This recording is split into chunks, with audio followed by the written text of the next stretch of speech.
The secret sequence of those tricky tarot trumps. Let's talk about the tarot. This requires a small preamble. Now, what is the first thing that comes to mind when hearing the word tarot? Most probably and most certainly divination and fortune telling. But then again, almost anything can be, has been, and is still used for divination and fortune telling. Does that necessarily mean that the primary and proximal purpose of the implements used for divination and fortune telling is indeed divination and fortune telling across the board? Well, not necessarily. Think of the practice of divining the future from the steaming innards of freshly slaughtered cattle, which has been widely practiced throughout human history. Does that mean that the single purpose of slaughtering animals is usually divination? Well, no. We tend to slaughter animals for food, but since we're obsessed with knowing the future and also observing patterns in just about anything, divining future events from the position and quality of inner organs of an animal is not a huge leap for pre-scientific societies. The primary and most obvious purpose for tarot decks is, and especially was, playing card games. They're decks of cards, after all. There are, in fact, quite a few games still played with a variety of different tarot decks, especially in France and Austria. If you'd like to learn more about the actual games played with all those different decks, I recommend the YouTube channel Tarot Card Games that I'll link to in the description. Now, having said all that, we should not dismiss the fact that many tarot decks, as used throughout history, are of often exquisite aesthetic value and also imbued with numerous cultural, philosophical, and religious imagery. Therefore, their allure and mystique has naturally been highly conducive to mysticism. One of the mysterious objects of marvel and guesswork has been the very composition of and rationale behind tarot decks. In other words, the reason for the particular sequence of tarot trumps, or as they're often called in popular culture, the major arcana.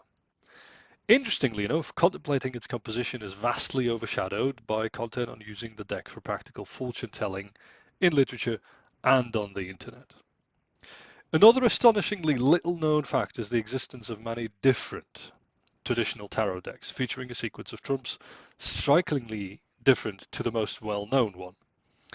In fact, almost all of the thousands, quite literally thousands of different tarot decks in print are based exclusively on the Tarot de Marseille, the Tarot of Marseille, an Italian-suited deck that, however, incurred vast popularity in southern France and subsequently spread throughout Europe.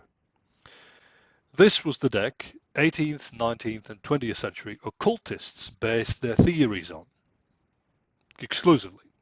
Two of the most widespread tarot decks, the Smith-Waite and the Crowley-Thoth Tarot, are direct offshoots of the aforementioned Tarot of Marseille. However, there are non-Marseille decks of particular interest that are virtually unknown to the wider public.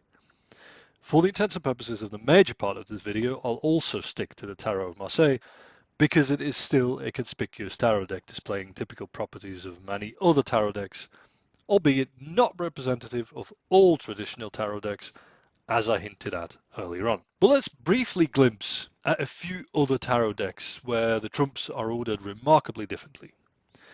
This is a reproduction of an early Visconti deck, whose original sequence we have to reconstruct from secondary sources due to the actual cards originally not being numbered.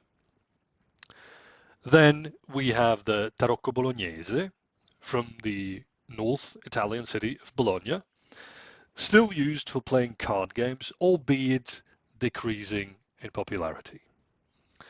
As well as Tarocco Siciliano from Sicily, also not mightily popular anymore. And finally, Germini or Minchiate. The latter is a dirty word in Italian, so be careful when using it in front of Italians. With many more trumps than any of the aforementioned decks. This intriguing Florentine game was once very popular in Italy as well as France, but it seems to have died out in the early 20th century.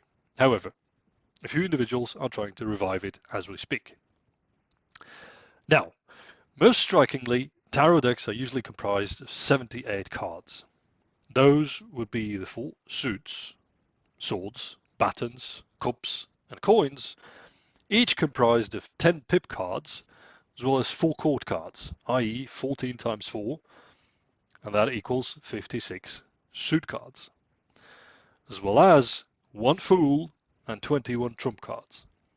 Again, tarot was and is a game, and the fool seen here on the top left is not a trump. It's essentially a card that you can play at any point. You do not want to follow suit of the card led to a trick, because following suit is one of the essential rules of tarot games. So what would be the rationale for having exactly this number of trumps, and why would they be arranged in a particular sequence? After taking a closer look at the most popular sequence, the one of the aforementioned Tarot de Marseille, some patterns start to emerge. For example, we can observe 3 virtues, as well as the sun, the moon, and the star, breaking the sequence of 10 allegories. We will get back to that.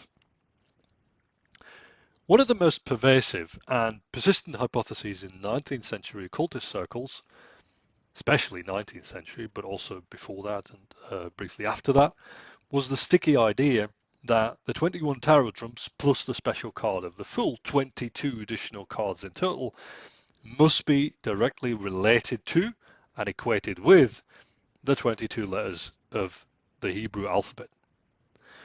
The so-called Gematria and the Kabbalah had in turn already produced prolific and intricate theories on how the 22 letters of the Hebrew alphabet must in turn be paired with the 7 planets of antiquity, then 3 of the 4 elements, and the 12 signs of the zodiac. Overlaying these 3 systems, astrological notions, the Hebrew alphabet, and the tarot trumps, gave rise to manifold speculations on the origin of the trump sequence, especially in light of Kabbalistic pondering on the so-called Sfirot of the so-called Tree of Life. You can look them up on the internet. These considerations are deeply inscribed into the composition and imagery of most divination decks, often and usually unbeknownst to the general public. I'll reserve the treatment of those theories for future content.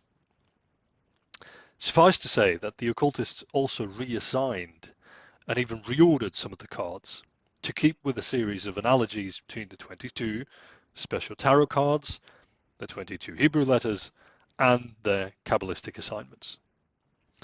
As intriguing as the hypothesis of equating the tarot trumps with the Hebrew alphabet might appear at first sight, because both are 22, as coincidental and as little grounded in historical fact it has to be identified as upon further investigation.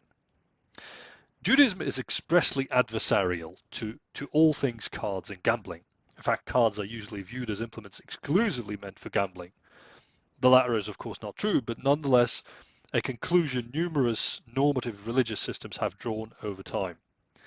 Furthermore, tarot imagery does not display any salient Jewish or Kabbalistic connotations, apart from the fact that it's deeply rooted in Renaissance zeitgeist and does feature Christian iconography that, in turn, is based upon Old Testament notions, oftentimes. But if that all is the case, what could be the real rationale behind the mesmerizing tarot images and the peculiar sequence? Let's try to approach the tarot from within itself, without necessarily having to resort to all too distant external analogies. I posit that the number 13 is of particular significance in the context of the tarot. Let's now examine a number of its appearances across decks and games. Again, tarot decks are usually comprised of 78 cards. 78 is 13 times 6. This alone could be pure coincidence, but let's continue by posing the question what deck the tarot was based on in the first place and how many cards were added. Were those only 22, i.e. 22 special cards added to a deck of 56 normal cards? Well, that appears not to have been the case. The tarot appears in the north of Italy in the early 15th century. But playing card decks as such, comprised of 52 equals 13 times 4 cards, had arrived in Europe about half a century earlier. What we see here is an example of Bresciane, a card deck used in the North Italian city of Brescia. Italian merchants inherited playing cards and card games from Mamluk Egypt. Now that's medieval Islamic Egypt, not pharaonic Egypt, A pharaonic tarot connection is posited within occultist circles, yes, but hitherto completely devoid of historical evidence. The Mamluk dynasty had originated from earlier Central Asian slaves. In fact, the very word Mamluk means slave, or rather literally, the one who is owned. In Central Asia, they had come in contact with Chinese playing cards they inherited. Unto this very day, it is Italy, and especially northern Italy, where we can observe the greatest variety of card deck patterns, ancestral to most others, including the notorious poker cards that most of us are familiar with. So we're dealing with 13 times 4 original cards. Over time, most Italian decks have been shortened to encompass only 7 numbered pip cards and 3 chord cards per suit, but there are still decks extant featuring the full set of numbers from 1 to 10 and the 3 chord cards, page, knight and king per suit. For example, this very Bresciane deck. The suits are usually identical to the suits we encounter in the tarot. Swords or scimitars, batons, cups, and coins. Hence, we're dealing with an original basic tarot deck, 13 times 4 cards, the 52 cards we're still familiar with from, say, a poker deck. Just that poker decks are usually French suited and have queens instead of knights. The rank of queens gained prominence in France, but they were actually already incorporated by the inventors of the tarot. We'll talk about that later on. Just not as replacement ranks for the knights, rather as additional ranks in the tarot. Plain Italian decks had the knights, tarot added queens, who we'll talk about later, and the French kept the queens but lost the knights. Now, before we get to the rest of the cards, because we're still missing 26 cards, right? We said that the original set, the original deck of cards was 52, which is 13 times 4, but the total of tarot cards is 13 times 6. So what about the missing 26? We'll get back to those. Tarot is a game with countless variants, but there are certain elements common to all tarot games. For one, tarot is the mother of all so-called point trick card games, which means the players are not just striving to get the maximum amount of tricks or the maximum amount of cards, but are also on the lookout for capturing specific cards that are worth more card points than most other cards. Depending on the counting system used, because there are several, for most tarot games, there are several ways of counting those points. But depending on those card points can amount to a total of either 130, which is 13 times 10, or indeed 52, which is 13 times 4, given you're playing with the 78 cards, because there are also tarot games that use fewer cards. This is not the topic of this video, so we'll stick to the 78 original cards. Now let's have a look at one of the most popular ways of counting, which assigns different card point values ranging from 1 to 5. There are 19 cards that are worth more than the rest. These are 3 special cards, being the highest trump, the lowest trump, and the fool. Then the 4 kings, the 4 queens, the 4 knights, and the 4 pages, or jacks if we were to stick to popular terminology. How much are they worth? As mentioned, there are different ways of counting. The most persistent one is to assign the 3 special cards as well as the 4 kings 5 points each, whereas the queens, knights, and pages are worth 4, 3, and 2 points each, respectively, as well as 1 point for each of the lesser 59 cards, 78 cards in total, minus the 19 valuable cards. We end up with 71 extra points and 59 points for the single counters, which brings us to a total of 130, or indeed 13 times 10 card points. Another way of looking at this is the original manner of counting, which assigns different cards point values ranging from 0 to 4, not from 1 to 5. Now, what is the total then? The original way counts the extra points for only the 19 valuable cards and then adds points for tricks. In that paradigm, the 3 special cards and the 4 kings are worth 4 points each, whereas the queens, knights, and pages are worth 3, 2, and 1 point each, respectively. The other 59 cards do not count at all, at least not in their own right. Well, thus, we end up with exactly 52 original card points, equaling 13 times 4. So, 52 again. 52 original cards and 52 original points. Additional points for tricks are usually also multiples of 13, because the overall number of cards, which the number of tricks is a division of, is also a multiple of 13 in the first place. Therefore, we end up with 78 total points, i.e. 13 times 6 in Gros Tarocco, or later in Danish Tarocco, and 91 total points, i.e. 13 times 7 in French Tarot, which is one of the most popular varieties still played today. This is by no means the end to the appearance of the conspicuous number 13 in the tarot or games related to it. Enter life and death. As different to each other as the trump sequences of classical tarot decks might be, and we'll touch upon that subject once more later on, one single card is invariably numbered 13, notwithstanding the intricacies of the different decks and the intricacies of numbering and reordering. It's always 13. Death. The Grim Reaper, sometimes mounted on his pale horse, sometimes standing, sometimes just ridiculous, but usually scythe in hand, or more rarely some other mortal implements such as longbow. And the remorseless scythe of the plague had plagued Italy just a few decades earlier, after all. This is as good a time as any to turn our gaze to some of the specifics of the briefly mentioned game of Germini, or Minchiate. One of its salient features is the focus of not just card and trick points, which it shares with all other tarot games, but also extra points for rummy-type sequences, if you will, the so-called versicole. These can belong to 6 categories, marked with arrows in the picture. We won't go into all the categories, but just so you know that there are these categories wherefrom you can build combinations. Now, there are exactly 26 cards that could potentially form these versicole combinations.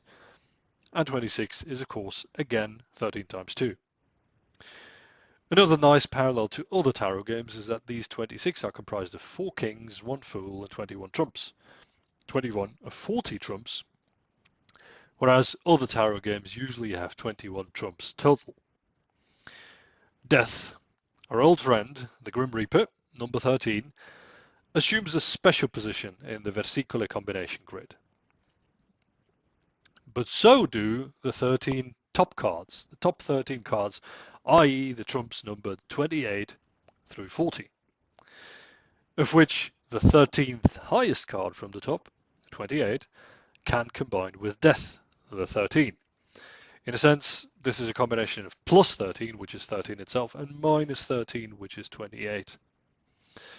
Besides, special pile or stack or talon, call it whatever you want, special pile of cards called the Fola is set aside during most of the duration of the game.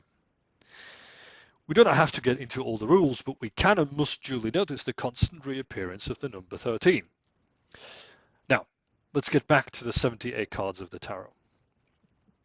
We already saw that the tarot was built upon the basis of 52 original cards. 52, 13 times 4. These were the 4 suits, each comprised of the pips 1 to 10, and then 3 chord cards, being pages, knights, and kings. Therefore, the tarot actually added 26 cards, 13 times 2, to the original deck of 52, which were 13 times 4 cards. What are these 26 cards? These 26 cards are the 4 queens, the 1 fool, and the 21 tarot trumps. These are the real newcomers. Now, when considering all aforementioned 26 extra cards the tarot added to the original deck of 52 cards, are there any discernible groups the cards appear in? Let's lay out the tarot of Marseille in consecutive columns from top to bottom, starting with the 4 queens, followed by the fool, and the other cards in numerical order. We'll try to keep the columns as thematically parallel to adjacent columns as possible. We might then end up with something very much resembling this layout. The 4 queens, then 2 lowly ranks, the fool, originally a wretch or a beggar, and the magician, originally a mixture of a juggler and a craftsman, topped by the 4 highest social ranks, the popus, the empress, the emperor, the pope. Notice the gender equality here. already at play when the 4 queens were juxtaposed with the existing 4 kings. So any male position has to be mirrored with a female position. The rest is dominated by 10 allegories, such as matrimony, often simply called the lovers, but clearly depicting a wedding ceremony, triumph, old age, depicting an old man, later called the hermit, fortune or fate, punishment, and death. Interspersed with 3 of the 4 cardinal virtues at regular intervals of 2 allegories each: justice, fortitude, and temperance.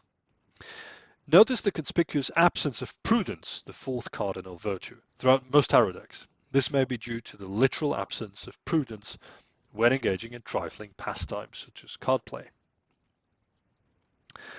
The 4 terminal allegories: the devil and his house, later called the house of God, the tower or the lightning bolt, but clearly named the devil's house in many earlier treatises, as well as the angel of judgment, or the angel of judgment day, and his house, i.e. the world, but clearly an idealized or paradisical world, complete with a mandola and the emblems of the 4 evangelists.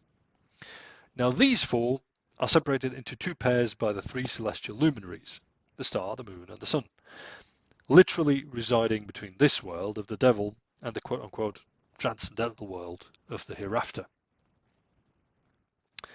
It appears that there is some structure to what might initially appear as chaos after all. We have 10 social ranks and 3 virtues, 10 allegories and 3 celestial lights, again 13 times 2. Notice that the other middle social ranks, such as servants and knights, are already in the suits, hence subsequent regrouping of the queens with their suited peers was an obvious move. Now let's have a final look at these 26 equaling 13 times 2 newcomers arranged somewhat more neatly, and the groups should now be easily discernible. In any case, we are faced with 10 social ranks, 3 virtues, 10 allegories, and 3 luminaries. And one might see parallels between these groups of 10 and 3 and these new groups of 10 and 3 on the one hand, and the groups of 10 numbers and 3 chord cards, the constituents of the original deck of 13 times 4, equaling 52 cards as popularized by Italian merchants, on the other hand. Let's have a closer look at the first group, 10 social ranks and 3 cardinal virtues. It is true that the 3 virtues are usually interspersed amongst the group of 10 allegories, but they do still constitute a shorter group of their own. One may notice some interesting parallels with the so-called Tarocchi di Mantegna, a deck of what would appear to be memory flashcards from the Renaissance period, 5 groups of 10 cards, each encapsulating some universal Renaissance knowledge, 10 social ranks, 10 virtues, 10 sciences, 10 muses, actually 9 muses and their patron, Apollo, and 10 celestial entities. Now, the Tarocchi di Mantegna are only marginally and laterally related to the tarot, but there are some striking similarities in composition and iconography.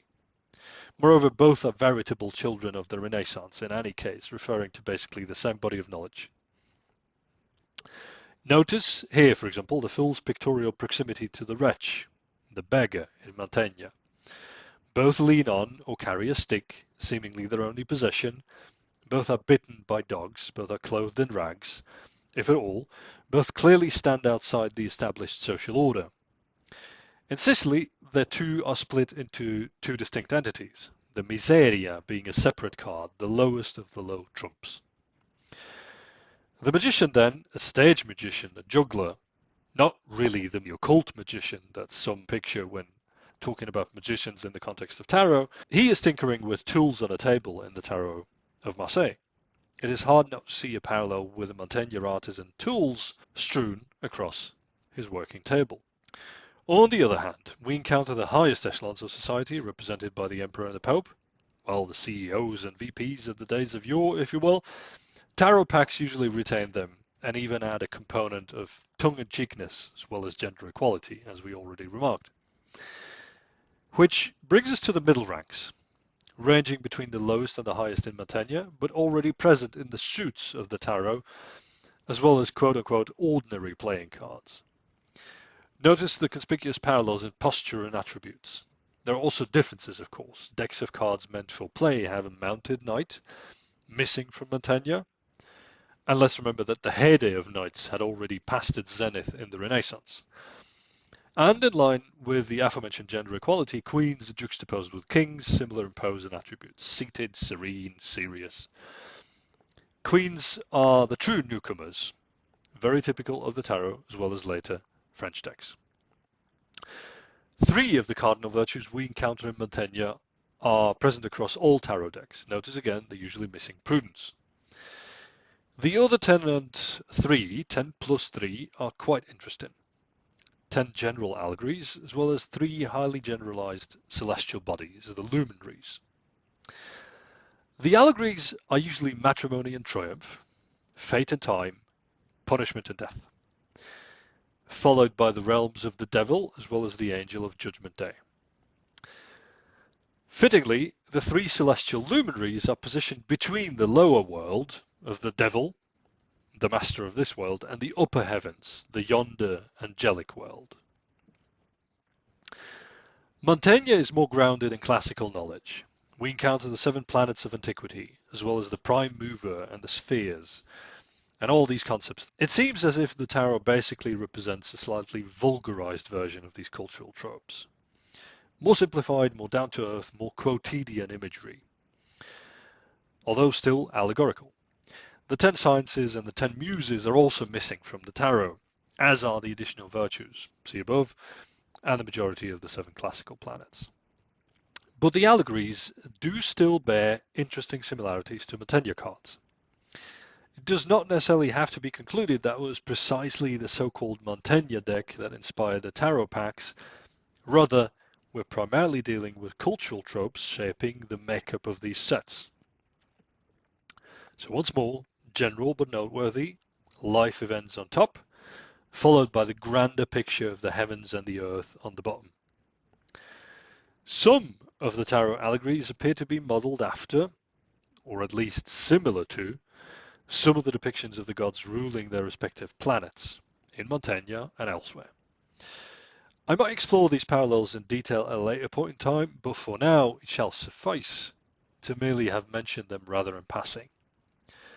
The wingedness, the staff and the wind instrument of Mercury, Cupid and the bathing Aphrodite, the belligerently triumphant pose of Mars, seated on a chariot, Jupiter's mandola, towering above defeated subordinates, adorned by beings quite reminiscent of the 4 winged creatures representing the evangelists, the elderliness and the staff-like scythe of Saturn, the god of harvest and the earth, as well as perhaps also the person tumbling off Phaethon's phaeton, crossing the sunlit sky.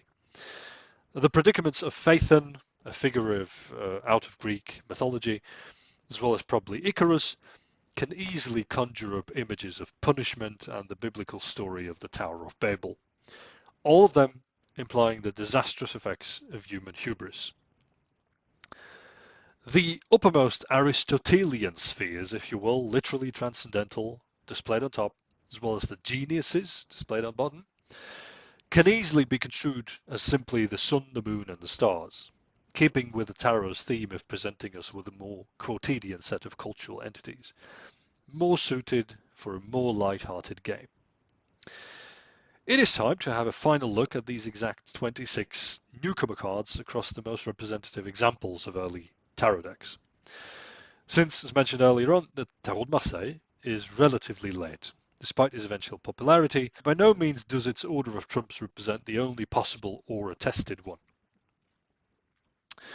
We may want to begin with the Tarocco Bolognese, the Tarot of Bologna, a deck that is simultaneously amongst the earliest ones, as well as also amongst the ones that enjoyed considerable longevity, albeit largely fallen into oblivion nowadays. The suit symbols and their arrangement are also very conservative in this particular pack, but I will not go into the details thereof, at this point at least. The Tarocco Bolognese is a good starting point because its trump order shows the most parallels with most other decks despite its idiosyncrasies. What we can identify is, firstly, a moving cluster. These are exactly the three of the four cardinal virtues: temperance, fortitude, justice. They're the most unstable cluster across all tarot decks. In this case, in Bologna, they're all three together, grouped after the first two allegories, and justice before fortitude, here in Bologna at least. There are also clumsy clusters, clusters that are less mobile than the virtues, but still highly variable between different decks. These are primarily the four highest social ranks, the four court cards, if you will. Let's remember that these are usually the Emperor and the Empress, as well as the Pope and the Popus, although their internal order can vary considerably. In Bologna, these are still four cards, but generalized ones. Here, they're four Moors, North Africans, and all of them are of equal rank. Secondly, the first four of the 10 allegories, love and triumph, as well as fate and time, or old age. Put differently, the lovers and the chariot, as well as the wheel of fortune and the quote-unquote hermit, i.e. the old hunchback. The Tarocco Bolognese preserves their relative positions best. Relative because the two blocks can still be split apart by virtues, just like here in Bologna. As we shall see, the chariot can drive around, and time can float around in other decks. Lastly, the two last cards of most tarot decks seem to have been ordered Angel World in the earliest decks, as well as in more recent decks such as the Tarot of Marseille, likely representing the aforementioned parallel to the preceding pair Devil Tower, the devil in his realm, and then the angel in his realm. However, in most typically Italian decks, the angel is usually the highest card, trumping the world as the penultimate card. This is what we encounter here in Bologna as well. All the other cards usually retain at least their relative positions. We already concentrated on the Marseille deck, but let's have another comparative look at it. Here, the three virtues are not together. They're numbered 8, 11, and 14. Besides, their relative order is reversed. Justice, fortitude, temperance, instead of temperance, fortitude, justice. The court cards are in mirror order: Popus, Empress, Emperor, Pope. And last but not least, time, the old man, has moved down and precedes fate, i.e. the Wheel of Fortune.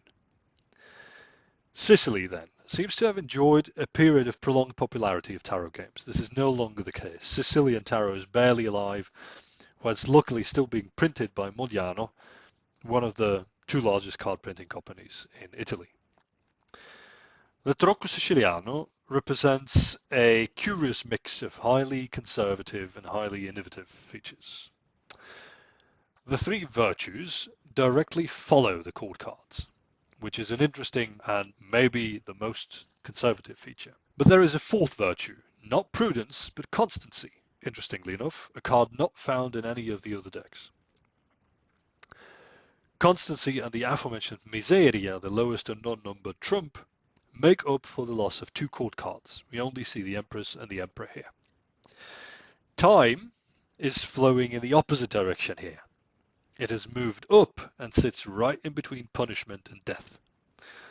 Curiously, punishment, the hangman, is hanging from his neck instead of his foot, as he does everywhere else. Lastly, the devil has become a ship. The tower is intact, not crumbling, and the last two cards are Atlas and Zeus instead of the more Christian world and angel, the angel of judgment, found in other decks. Hints at and description of the tarot in contemporary literature are quite a few, but still too few to fully reconstruct its history. There are many open questions left. What we see here is a modern reproduction of one of the earliest tarot decks, conventionally called Visconti-Sforza. Its history is a topic for several separate videos. For now, let's simply appreciate the fact that its trumps were originally not numbered. The modern numbering, which we see here, wrongly follows the Tarot de Marseille. It is more likely that the original order was closer to how some treatises and mentions such as Bertoni from the year 1550, though still not that early, enumerate them.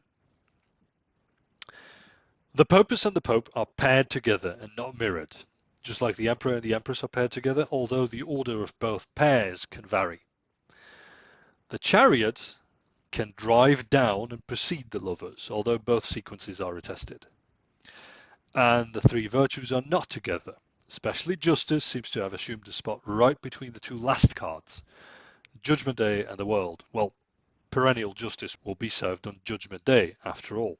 We already looked into the curious case of Germini or Minchiate, a Florentine game featuring 40 trumps instead of mere 21.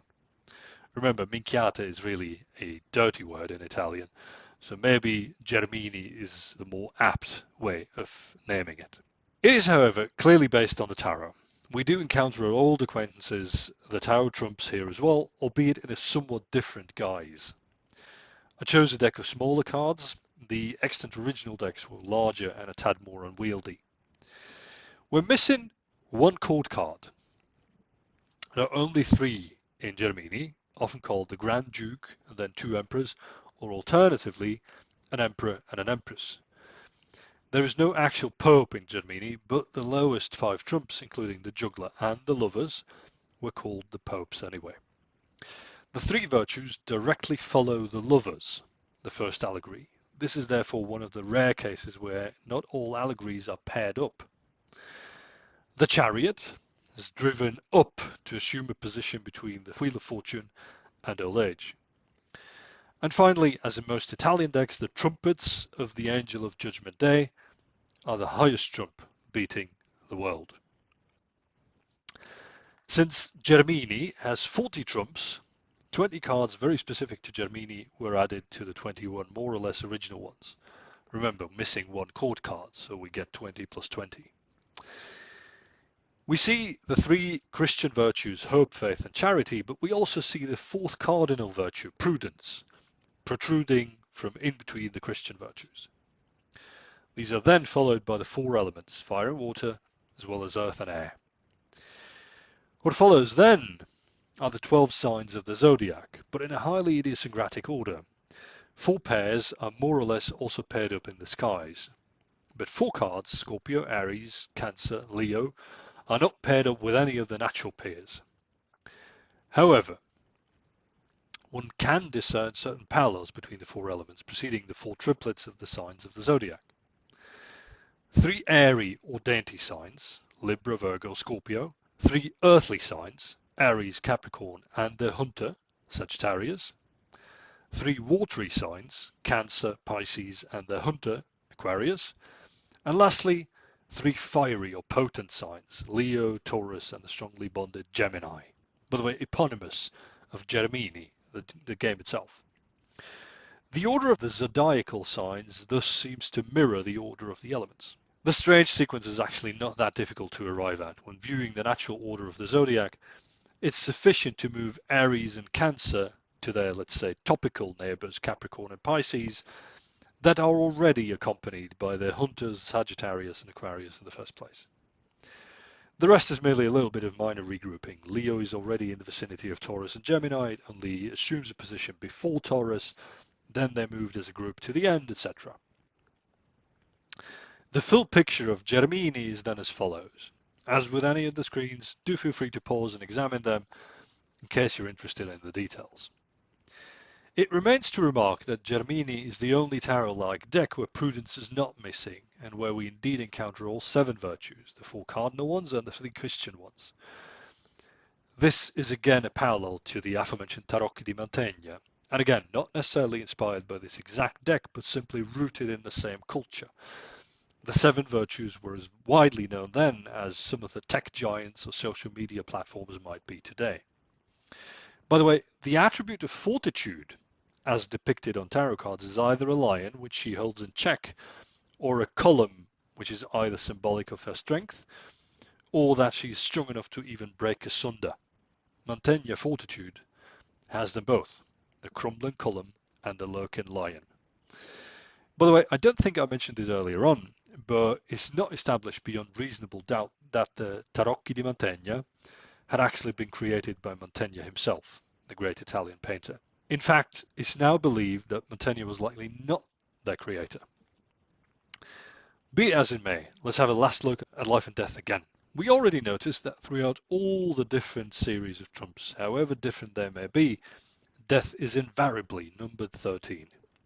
It already occupies a central position amongst the 10 allegories, and by virtue of its consistent numbering, also among all 26 cards introduced by the tarot. All the different decks, the most central ones of which we just reviewed, develop different strategies for keeping death at number 13. The major strategies are renumbering and or reordering. Bologna and Sicily opted for renumbering. The bagatto, i.e. the juggler, usually numbered 1, called begato in Bologna, is unnumbered there in Bologna, and preceded by the unnumbered miseria in Sicily. Early decks as well as Marseille opted for reordering. Temperance follows death directly in Marseille, and justice follows death indirectly in earlier decks. That way death can always remain at spot number 13. So, is this conclusive proof of how and why the tarot trumps came about and why they're ordered the way they are? Probably not conclusive, since we have to work with inference, a relative dearth of contemporary explanations of varying degrees of plausibility. However, I do find the indications to be accumulated more densely than pure coincidence could account for. Briefly put, think 13, not 22. You will find a few references in the description if you're interested in further exploration of these topics. And that would be that for today. Thank you so much for tuning in.